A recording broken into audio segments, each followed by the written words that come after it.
Good morning to all of our Jobs for Michigan's graduates, family, and supporters. I'm Elizabeth Bernhard, Partnership Engagement Manager for Youth Solutions, the nonprofit inspiring and connecting youth to achieve a future beyond imagination. Today, I am honored to be joined by our co-moderator, Ryan Fewens-Bliss, Executive Director of the Michigan College Access Network, or MCAN, and by our esteemed panelists, Kevin Stotts, Jeremy Barnes-Smith, and Mariana Nadaf. This event not only wraps up our three-part series on the exploration of the transfer pathway, but it is also our very last statewide event for this program a year. And as you'll see, we have definitely saved the best for last. I want to point out that this event is being recorded. Please use the chat box during this event to ask your questions. And for the last 5 minutes or so of this event, we will be giving out two $25 Amazon gift cards. So if you are a youth participating today and you wish to participate, please put your name into the chat box. As teachers and specialists, if you have youth who would like to be entered in, please enter their names as well. So I'm blessed to welcome Ryan Fewens-Bliss to lead this important discussion with me. MCAN has been a long-standing partner and financial sponsor of Youth Solutions. MCAN's mission to increase college readiness, participation, and completion in Michigan, particularly among low-income students, first-generation college-going students, and students of color, is a mission that is so complementary to our own. Welcome, Ryan. It's so good to have you with us this morning. Thanks, Elizabeth. It's great to be here. MCAN is proud to support the state's goal of 60 by 30, trying to get the number of residents in Michigan who have a post-secondary certificate or degree to 60% by the year 2030. The youth listening here are part of that, and so we hope you will get a certificate or a degree at some point and add to that number to get to 60 by 30. I'm really pleased to be here. The power of transferring between community colleges and higher ed four-year institutions is incredibly great. I'm hoping more and more students do that across the state. So I can't wait to hear from our panelists on how they did that and what they've learned. So really excited to introduce my new friends, Kevin Stotts, who's the Talent 2025 president and a Youth Solutions board member, Jeremy Barnes-Smith, mobile software engineer with General Motors and fellow last name hyphenator, I appreciate that, and Mariana Nadaf, who is the Assistant Director, Coaching and Outreach at LSA Opportunity Hub. Thanks for joining us, all three of you. Would love to hear a brief introduction.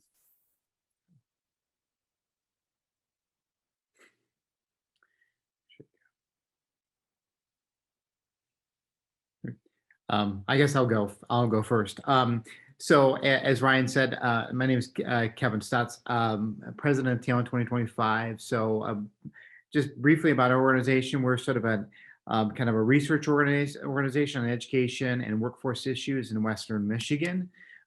We have about 120 business leaders across the region which I work with, and so I've got a team of 5 employees, and then work with that group of 100 or so leaders every quite a bit. And so the work that I typically do in my role as president is really focused around leading the organization and setting goals and sort of tracking towards those goals, in sort of 1, 3, 6, and 1 year increments, communicating sort of where we're going, what we have to do, and kind of keeping our coalition aligned towards our goals. Always a bit of kind of finance and work that we're doing, and so tracking our budget, et cetera, and then kind of research and problem solving in terms of the work we do and the complexity of trying to solve the sort of the education issues that we're faced in West Michigan. I say all those because I remember my days in high school, and I learned sort of elements of all that in my high school experience, and certainly going into my community college and 4-year experience. And so I moved around quite a bit as a kid. Was at 3 different high schools by the time I graduated, and so when it came to going on to college, I didn't want to go often to the school. I kind of wanted to stay planted, and so I enrolled in my local community college in Traverse City. Got my associate's degree there first, and then moved on and then transferred to Michigan State and then graduated from Michigan State with a degree in international relations and political science. And so I'll get more into that experience, into the lessons learned. But my community college experience was transformative for me, and it would kind of set me up for success both at Michigan State and also my career because of what I learned about myself. And so I'm excited to be a part of this just because the experience was so impactful for me, and really want to encourage anyone who's participating today to really think about it as part of their pathway to career success. So thank you, Ryan.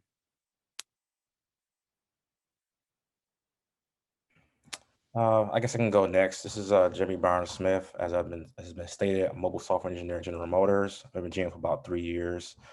My journey is a little bit different. So, I'll start first with the job. So what I do is I create mobile software applications for GM cars. If you drive a Buick, Cadillac, GMC, or Chevy, you have a nice mobile app you can use to interact with your car. I mentor our developers. The day-to-day tasks look like just working with management to deliver feature work, to work with my team members. I basically code all day. Is my job boils down to. Academic journey. So I went to high school at Henry Ford Academy in Dearborn, graduated 2008. I then went to community college at Macomb Community College at 2009 to 2014, got associate degree in general studies, associate degree in mathematics. I then went to Wayne State University to get a bachelor's of science electrical engineering, graduated 2018. Then I went and got my master's at U of M Dearborn. I graduated recently in December with a master's, a degree in electrical engineering. Let's see, for high school, starting from high school, I actually didn't necessarily want to be an electrical engineer. I wanted to be a car designer, but the new day and age, it wasn't really a popular job to have. It wasn't a need for there. So I figured I was good at math, I like electronics. So that's why I became an electrical engineer to begin with. And just like Kevin stated, I went to community college first because it allowed me to basically ease my way to a 4-year degree program because I wasn't always confident in my abilities to perform in college. Thank you. Hi, everyone. My name is Mariana Nadaf, and I loved college so much that I actually work at a university. I lead a team of career coaches to help liberal arts students at U of M figure out what they want to do post-graduation. And so I really love my work. Would love to talk more about that. But I'm excited to talk about community college because it's the reason why I am here today. I am a daughter of an immigrant, and I'm the first in my family to get a bachelor's degree. And so when I was graduating high school, I didn't know what I was doing. So all I knew is that it was cheaper to go to community college. Mm-hmm. So I remember in my high school, there was a bulletin board with all of the Big Ten institutions and all the colleges in Michigan. And then there was Mott Community College and a couple community colleges on the side. And I had decided at the time to just go to Mott Community College because that seemed like the most logical next step. It was the closest community college to me. And there were only a couple people with their names in that section of the community college area. And I remember feeling nervous, like, what am I doing? Am I doing the wrong thing? But I'm really glad I did that because I completed a year actually at Mott Community College, and I did so well that I had a lot of professors encouraging me to apply for scholarships to go to other institutions. So I actually applied to Central Michigan, U of M Flint, and then MSU. And I thought I was going to go to Central, but I ended up going to Michigan State because I had more funding last minute. And so I transferred after a year to Michigan State, and I lived on campus, lived with somebody who was in a sorority who was going through hazing at the time, which was not good, but she would get pulled in the middle of the night. It was really distracting for me to be at such a big institution. I was going home every weekend. I wasn't doing as well in classes. It just wasn't the right time for me. So actually, after one semester at Michigan State, I actually transferred back to community college at Mott. And I completed another year and a half there. I got as many credits as I could. I figured out my life more. I got more settled. I ended up getting 4 associate degrees just because of the credits I had in early childhood education, arts, general studies, and science. And then I actually transferred back to Michigan State when I was ready and all good. And I finished a bachelor's in family community services, which is all about services available to families in the community. And I double majored in Arabic as well. And I ended up studying abroad. I did later pursue a master's of higher ed at Grand Valley State University. And I'm currently trying to pursue a master's of social work now because U of M pays for it. So that's another thing I want to make clear to everyone is even if you start at community college, you can still end up at a 4-year institution and even get a master's at a larger institution later if you want to. So it's been a journey, and I'm always happy to answer questions as my other panelists are too. But I'm really grateful for the experience because I saved so much money. I had time to figure out what was right for me. And at a bigger institution, you're a small fish in a really big pond, but in community colleges, you really know a lot of people. You feel more of a community at a community college. So there's a lot of benefits, and I highly encourage students to start there. Great, thank you very much. Mariana, you touched on the stigma that many experience when they go to community college in this country. Even though community colleges are an important part of the landscape that we have in education. So I wanted to ask all the panelists, did you feel a similar stigma? And if so, how did you avoid letting it get in your way? I can go first. So I did feel the stigma because in high school, it's your senior year, you hear all these big names that students are going to. I'm going to Grand Valley State, Michigan State, U of M, Purdue. And it's like, oh, I'm going to community college. And I think sometimes as students in high school, we think that, oh, if you go to community college, that you're not smart enough to go to a 4-year directly out of high school. So that was a stigma I faced. And how I got through it was I looked at it as an opportunity to kind of like prove that wrong because I was a pretty smart kid. I just found a cheaper option to go to college. It's not that I can't handle 4 years, it's that I want to save money and not take as many loans out to attend college is how I handed that stigma and my reasoning for doing that. So I didn't let that discourage me from making my decision. Yeah, I had much of the same thought process as Daniel. Yeah, there was a stigma, but you know, I, especially when I was out looking for my first job, I really explained it as an example of me being smart and savvy as a student. You know, we all know the cost of a 4-year institution, and so to say, you know, I chose it because I didn't know what I wanted to do exactly. I wanted to decide while I was in school what I wanted to major in, and in the process save a lot of money, and give myself that time. I've really early in my career, I really described that experience as being an example of just being smart and savvy in how I was approaching getting my career established, and I think that resonated, and I think. I think I had a lot of friends who kind of looked back when they were graduating with, you know, 3 additional years of debt at a Big Ten school, and I graduated just with a little bit of debt because I was also an RA at Michigan State, a resident assistant, and so you know, when I came out on the back end, I think looking more prepared for entering the career world as a result of that decision. So I tried to make the most out of it. Yeah, just to add on a little bit more to Jeremy and Kevin, I think I felt stigma when I would see my friends on the weekends having fun at these big colleges. But I realized that I can, you know, focus during the week, save money, come out of school without debt or little debt, but still go hang out with them on the weekends. Like I could still go drive to, you know, Michigan State or, you know, still have that fun and be at a bigger institution and feel that fun, I guess, that you could have at a larger institution.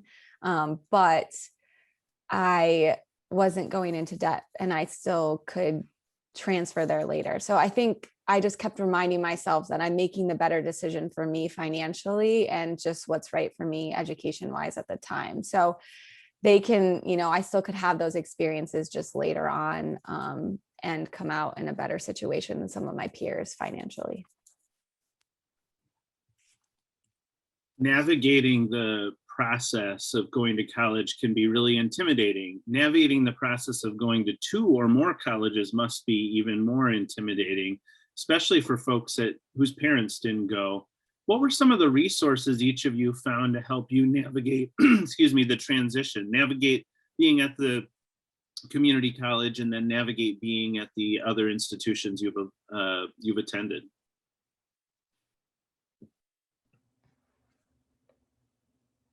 I guess I can just go ahead and state. I found my resources through affinity groups. So when I was at Macomb Community College, I was part of Phi Theta Kappa. And so it was just about finding like-minded students that were doing what I'm doing. And also just having friends that were in the same situation I was in, because actually during the time I was going to college for U of M, Wayne State, Macomb, I was actually working full-time as well at Chrysler. So I had to have that perseverance, had something to hold on to, somebody to talk to keep me going. And same thing at Wayne State. I joined a group called Top of the Pie, and also NSB, or National Society of Black Engineers, to again be around like-minded people to propel me forward and transitioning from the 2 years to the 4 year. Mhm, mhm. Yeah. For me, I really, because I didn't know what I wanted to do, what I necessarily wanted to study, had an idea. I was also the first in my family to earn a bachelor's degree. I was paying for school on my own. Um, I needed that time to figure things out. Um, and I think I felt a pressure if I were to go to a 4 year institution right out of high school, that I have to declare a major and kind of be on that path. And by choosing to go to community college, I felt like I had 2 years to sort of get that associate's degree. It actually took me 2.5 because I was paying for school on my own.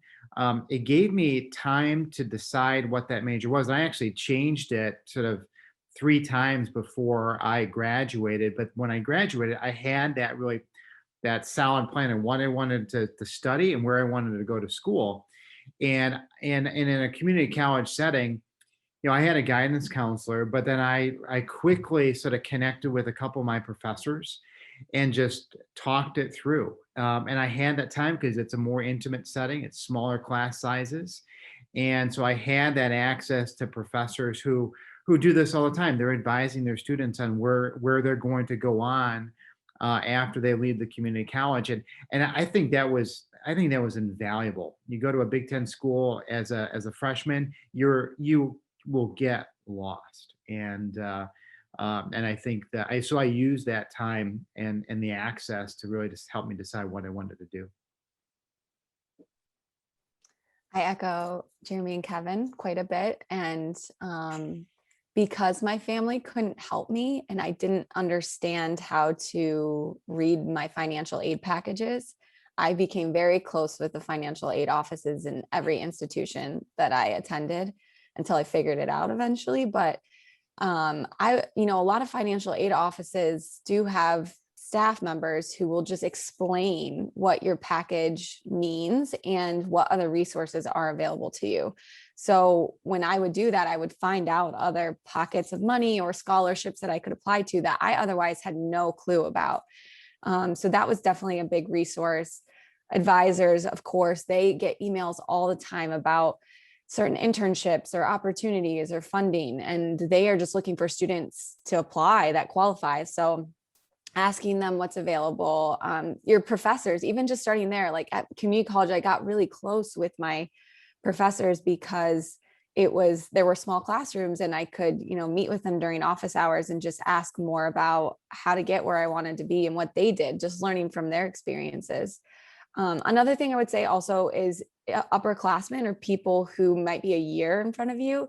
If you can be a little bit vulnerable with them and share like, hey, how do you get through this part of college? Or do you understand your financial aid package? How did you get enough money to cover college? Asking them questions so that you can glean from their insights because they've been through it already is really important as well. Thank you. Can you all speak to the primary difference that you saw in attending a community college and then a four-year institution? How are they different? Sticking to what Kevin just said, is just the smaller class sizes is more, instead of it being like an lecture hall at Wayne State is like 300 students in lecture hall. For Wayne State, for Macomb, it was more like 15, 20 students. It's more like a personal connection between the teacher and the student. So class sizes is for sure. Mhm, mhm, mhm. Yeah. Yeah. I think, as I said before, it made me have a plan, and it also required me to. I think it made me grow up faster. I think if you go on to a four-year institution, I certainly saw this with some friends of mine who went to Michigan State or U of M, et cetera, right out of high school, or the kids that were on the same dorm when I went to Michigan State who were freshmen and I was a junior, and just kind of seeing the decisions that they made that really didn't help them sort of succeed in school. Working part-time jobs, living at home, going to school part-time. I had to balance a lot.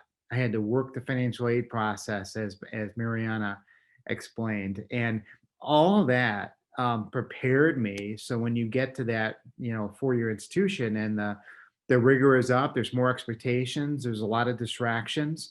I was really prepared for that, and I actually was worried how I would do, but actually I thrived at Michigan State just because I had worked through some of the other issues that I think a lot of times hold students back or contribute to their failure. So that time really matured me. Yeah, another thing I would say is different other than it being smaller is just that it's more likely that your classmates at a community college will have other commitments, like family commitments, working multiple jobs, like we mentioned. And maybe that's great for you at a community college, is you don't have to worry about the kind of social life because everyone else isn't worried about it. But at a larger school, you're going to be tempted by all the student life activity and the involvement outside of the classroom. So I would say that's one of the biggest things I noticed is I had a hard time balancing that when I went to Michigan State, especially that first semester that I didn't do so well. There was always something going on and I wanted to be a part of it, but I also had to balance my classes and my work. So that's one of the biggest differences, I would say. I bet these comments that you all are making really have some of the students that are listening thinking, is this right for me? Should I go to community college and maybe transfer? What's your best advice for folks listening in? Where should they start? What should they do?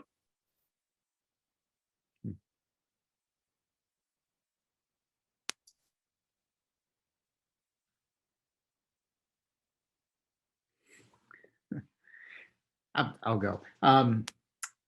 If you are not absolutely sure, if you think if finances are going to be a strain, I'd strongly encourage you to go the community college route.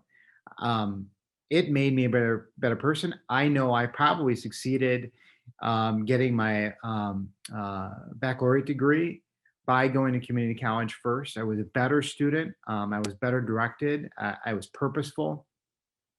I learned a lot about myself, and I didn't have the time to drift. I had to sort of figure things out very quickly. I talk to any young person who's talking about college. I always encourage them to think about going to a community college first, because for the reasons we've all talked about. And if I could do it again and do it over again, I would do exactly what I did. I would do exactly what I did.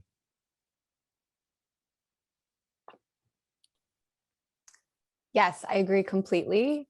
I think that's great advice. I also think figure out what your non-negotiables are. So if money really matters, then maybe apply to community college and a university. Maybe apply to like three different, like one community college, maybe a mid-range college, or somewhere you really want to go to. See what the financial aid package looks like, and that could maybe make a decision for you.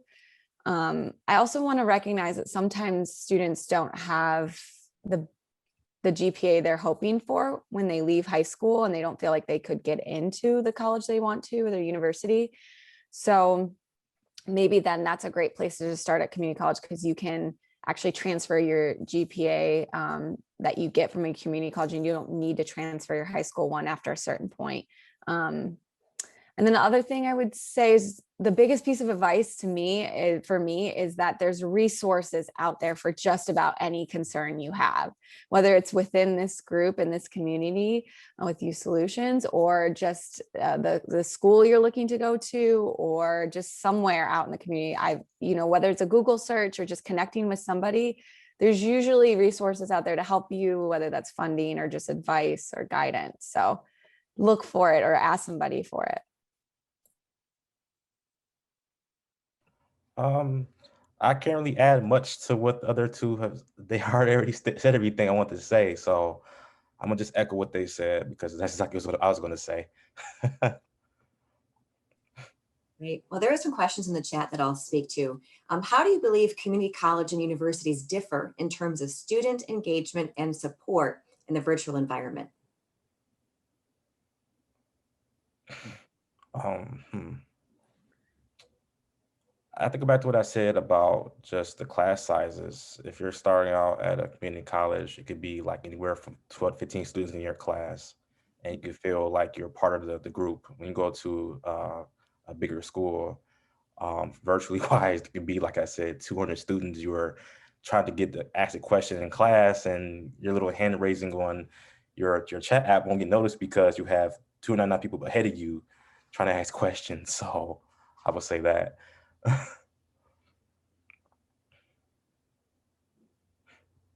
It's been a few years since I've been in college, so I would have to think that Daniel's making a great point about the class sizes being a differentiator. Yeah, and being at a big university right now, I know that I think everybody was just trying to figure out virtual engagement across the board, universities and colleges. But I would think that community colleges would have a more close-knit community within the virtual space still. I mean, I think I have a colleague who works in LCC, and they've really had the chance to be more creative because they don't have to worry about such scale at big universities. So they can do more creative virtual programming. Mm-hmm. Now, we are about near the end, but I wanted to ask you all one more question. If you think back to what your life as a senior in high school, is your life anything like how you thought it would look? How so? I knew in high school I'd be a tech person, but didn't think I'd be an engineer. I studied before. I wanted to be a car designer. I didn't think it would be. Well, I can't say that. I think it would have been just like this, probably less technical. Because when you're coding, I have to read 1,000 books. I have 1,000 books on my desk right now to read through to figure out some of a problem the next couple of hours for our situation at GM.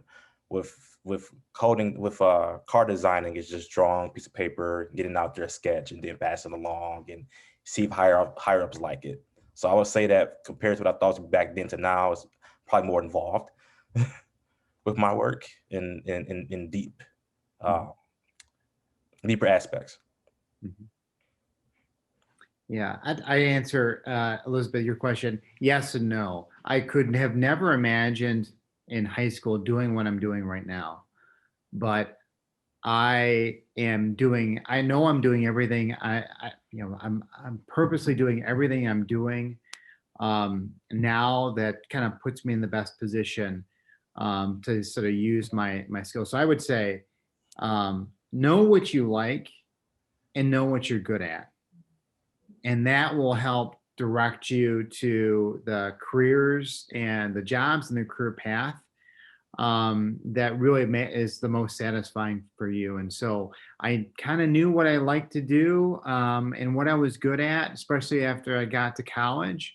And I just focused on those things, and I'm doing exactly what I think I was, meant to be doing later in my career because I knew what I liked and what I was good at.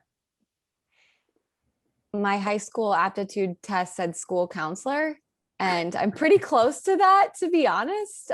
So I would say yes, but one thing I do want to make clear to everyone is that the question, what do you want to be when you grow up, is a really terrible question, because we're really never done growing up, and we're not like the generations before us where you have one job and you get a pension and you retire and then that's it.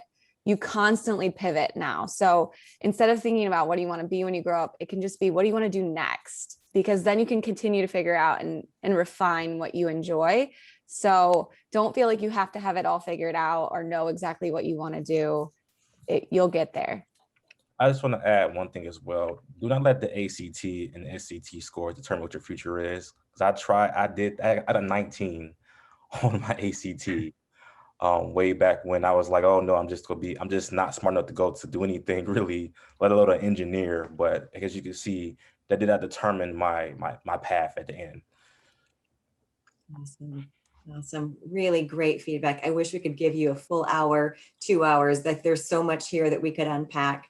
But alas, we were at our time. So I really want to thank you, Ryan, for joining me as co-moderator. Thank you, Kevin, Mariana, and Jeremy. Your stories are powerful. And I have every confidence that our youth are seeing themselves in your stories and that they're leaving here inspired by what they've heard today. So to you as young people, thanks for joining us today. Specialists and teachers, thanks as well for sharing this message with your youth.